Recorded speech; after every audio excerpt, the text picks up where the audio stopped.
Ce pasteur a tout perdu car il a cru à un marabout qui l'a ruiné et dépouillé. Venez découvrir pourquoi. Au cœur d'un village africain, le pasteur Elias vivait dans une pauvreté qui contrastait vivement avec la grandeur des sermons qu'il prononçait chaque dimanche.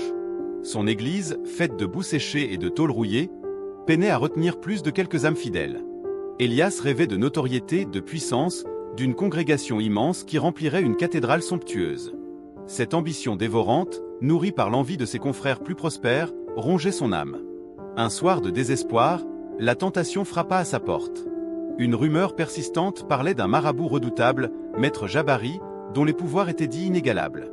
On racontait qu'il pouvait faire et défaire les destins. Malgré ses vœux pieux et sa foi affichée, Elias, aveuglé par son désir de grandeur, décida de braver l'interdit et de rendre visite à Jabari. Le chemin vers la demeure du marabout était tortueux, bordé d'arbres noueux et de silence oppressant.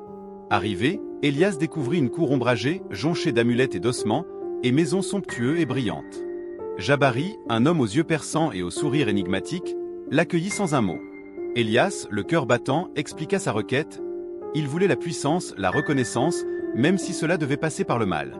Il confia à Jabari son intention de nuire à ses propres frères, à ceux qui l'avaient moqué, à sa propre famille qui l'avait vu échouer. Jabari écouta attentivement, puis, dans un rire rauque, il déclara « La puissance que tu cherches a un prix, pasteur. Et ce prix, c'est ce que tu as de plus cher. » Elias, sûr de sa détermination, acquiesça. Le marabout exigea d'abord sa Bible, le symbole de sa foi et de son ministère. Ensuite, il lui demanda la petite croix en bois que sa mère lui avait offerte, un souvenir de son innocence perdue. Puis, une à une, Jabari lui réclama des objets liés à sa famille. Une photo jaunie de ses parents, le jouet préféré de son jeune neveu, même le simple pagne que portait sa femme le jour de leur mariage. Chaque objet arraché à Elias le laissait un peu plus vide, un peu plus nu. Le rituel fut long et éprouvant.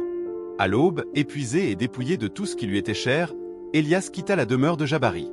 Sur le chemin du retour, il se sentit étrangement léger, mais pas de la légèreté de la liberté. C'était le vide, un vide assourdissant. De retour chez lui, la réalité le frappa de plein fouet. Son église, autrefois modeste, n'était plus qu'un amas de ruines, dévasté par une tempête nocturne inexpliquée. Sa maison, vide de ses objets personnels, résonnait du silence de l'absence.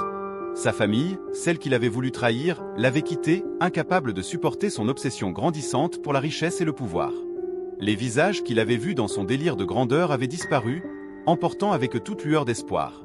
Elias se retrouva seul, sans église, sans foyer, sans famille, sans même la Bible qui avait été son réconfort. La puissance qu'il avait tant désirée n'était qu'une illusion, un miroir aux alouettes qui l'avait conduit à sa propre perte. Il avait voulu être grand, mais il n'était plus rien. Et dans le silence de son nouveau désert, il comprit la terrible leçon. La véritable grandeur ne s'achète pas avec le mal, elle se construit avec l'amour, l'intégrité et le dévouement. Et pour le pasteur Elias, il était désormais trop tard.